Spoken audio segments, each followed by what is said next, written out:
नमस्कार। आज का वीडियो बिहार पुलिस के लिए स्पेशल वीडियो है और लगभग आज 200 प्रश्न होंगे। आपसे उम्मीद है कि शुरू से लेकर अंत तक अगर देखते हैं तो आपके लिए अति लाभदायक सिद्ध होगा। और अब एग्ज़ाम की डेट निकट आते जा रहा है तो आप सभी अपना तैयारी को ज़ोरों शोर से करें। और चलिए देखते हैं आज का पहला प्रश्न। तो पहला प्रश्न है, इतिहास का पिता कहा जाता है तो हेरोडोटस को। अगला प्रश्न है, सिंधु सभ्यता प्रसिद्ध थी सुनियोजित शहर हेतु। अगला प्रश्न है, सिंधु सभ्यता के लोगों का व्यवसाय था व्यापार। अगला प्रश्न है, सिंधु वासियों का मुख्य फसल तो जौ एवं गेहूं। अगला प्रश्न है, हड़प्पा सभ्यता के बारे में सबसे पहले जानकारी दी थी तो चार्ल्स मेसन 1025 में। अगला प्रश्न है, मोहनजोदड़ो एवं हड़प्पा की पुरातात्विक खुदाई के प्रभारी कौन थे तो सर जॉन मार्शल। कौन थे? Sir John Marshall. अगला प्रश्न है, हड़प्पा की सभ्यता थी तो कांस्य युग की। अगला प्रश्न है, सिंधु सभ्यता की लिपि तो भाव चित्रात्मक। अगला प्रश्न है, मिस्र के राजा कहलाते थे तो फराओ। अगला प्रश्न है, खरोष्टी लिपि लिखी जाती थी तो दाएं से बाएं। अगला प्रश्न है, स्वास्तिक चिन्ह देन है तो सिंधु सभ्यता का। अगला प्रश्न है, आदि मानव ने सर्वप्रथम सीखा तो आदि मानव ने सबसे पहले आग जलाना सीखा था। अगला प्रश्न है कि आग का आविष्कार तो आग का आविष्कार पुरापाषाण काल में हुआ है। अगला प्रश्न है, सबसे पहले पालतू जानवर यानी सबसे पहले पालतू जानवर था कुत्ता। अगला प्रश्न है, सिंधु सभ्यता थी तो आदि ऐतिहासिक। अगला प्रश्न है, हड़प्पा सभ्यता स्थित है तो रावी नदी के तट पर। अगला प्रश्न है, सिंधु सभ्यता का प्रमुख बंदरगाह तो लोथल। अगला प्रश्न है, हड़प्पा सभ्यता के लोग किस धातु को नहीं जानते थे तो लोहा के। अगला प्रश्न है, हड़प्पा में मिट्टी के बर्तन पर प्रयुक्त रंग तो लाल रंग था। कौन सा रंग? लाल रंग। अगला प्रश्न है, चावल के साक्ष्य मिले हैं तो लोथल एवं रंगपुर से। अगला प्रश्न है, सिंधु सभ्यता का सर्वाधिक मान्यता प्राप्त काल तो 2500 BC से लेकर के 1750 BC, यानी अगर हिंदी में कहे BC को तो ईसा पूर्व।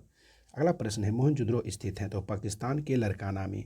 अगला प्रश्न है, मोहनजोदड़ो की खोज की तो राखल दास बनर्जी 1922 में।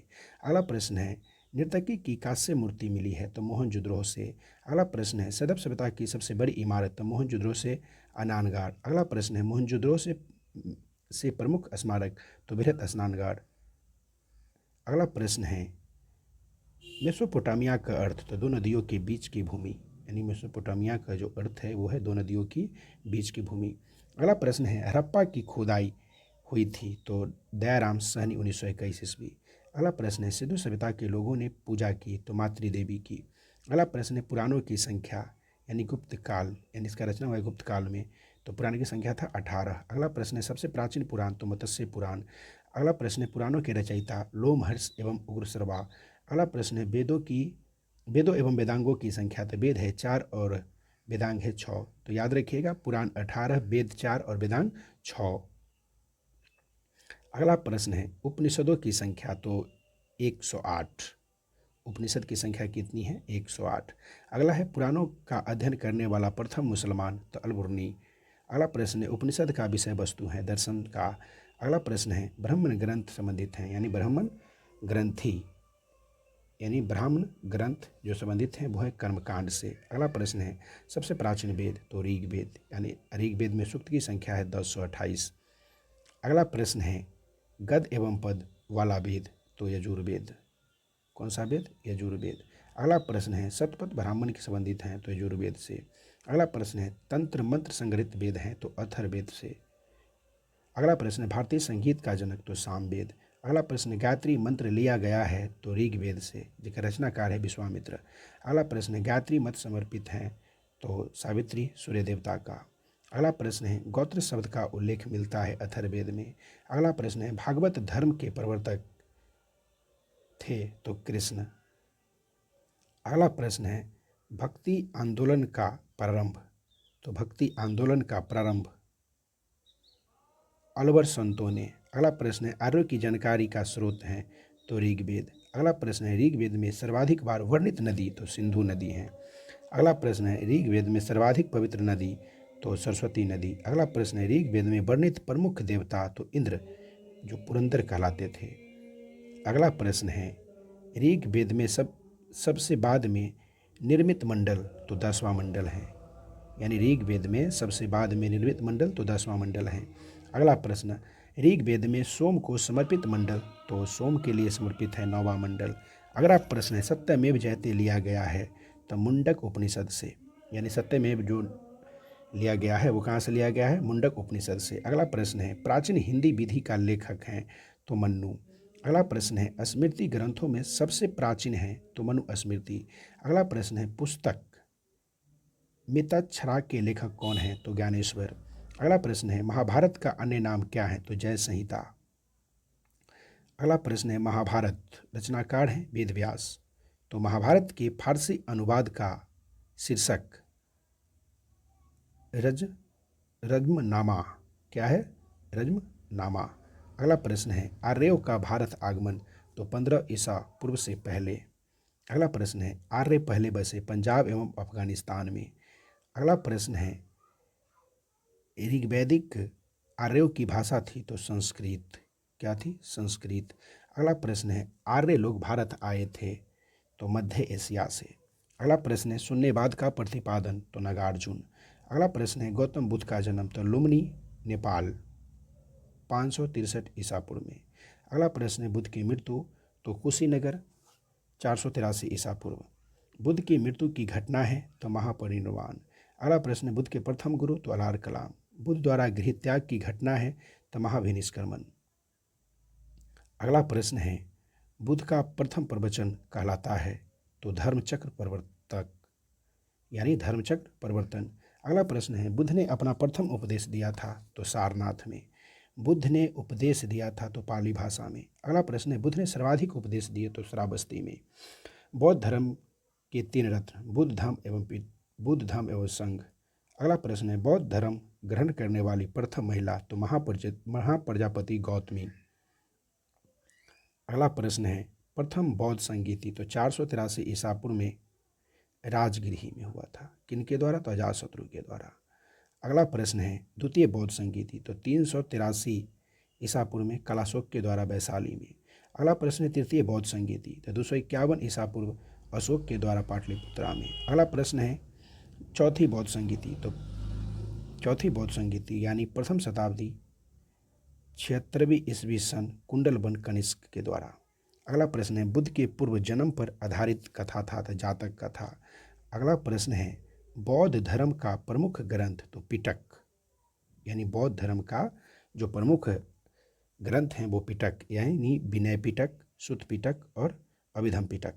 अगला प्रश्न है, बौद्ध धर्म का पूजा स्थल है चैत्य मंडल, यानी बौद्ध धर्म का पूजा स्थल क्या कहलाता है? चैत्य मंडल। अगला प्रश्न है, बुद्ध चरित्र के लेखक, तो अश्वघोष। अगला प्रश्न है, आजीवक का पंथ का प्रवर्तक,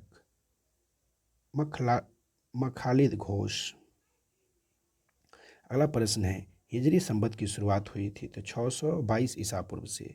अगला प्रश्न है, सिखवाद का प्रवर्तक, तो 1500 ईसा पूर्व, यानी सिखवाद का प्रवर्तन तो 1500 ईस्वी में, यानी 16वीं सदी में।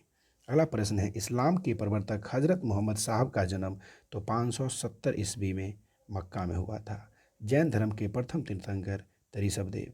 अगला प्रश्न है, जैन धर्म के अंतिम यानी 24वां तीर्थंकर, तो महावीर स्वामी। महावीर स्वामी को ही जैन धर्म का वास्तविक संस्थापक भी माना जाता है। अगला प्रश्न है, सूफी धर्म आंदोलन का विकास, तो 9वीं सदी में। अगला प्रश्न है, महावीर का जन्म, तो वैशाली कुंडलग्राम 540 ईसा पूर्व में।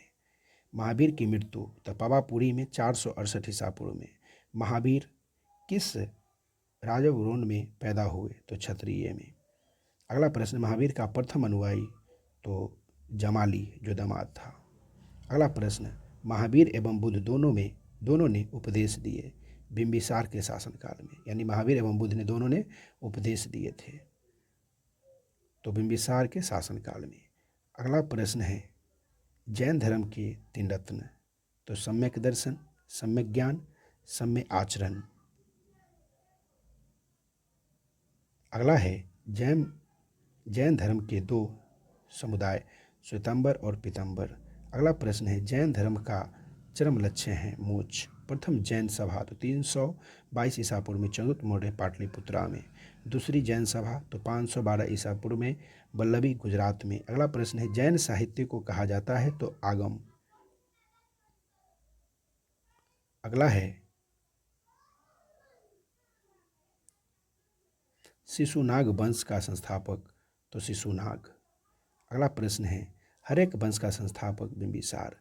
पाटलिपुत्र की स्थापना की थी उदयन ने। अगला प्रश्न है पाटलिपुत्र बसा है गंगा सोन के संगम पर। अगला प्रश्न है अमित्रघात के रूप में प्रसिद्ध था तो बिंदुसार। अगला प्रश्न है अवंती की राजधानी थी उज्जैन। नंद वंश का संस्थापक महानंद। अगला प्रश्न है नंद वंश का अंतिम शासक घनानंद। अगला प्रश्न है भारत पर सर्वप्रथम आक्रमण ईरान ने किया था।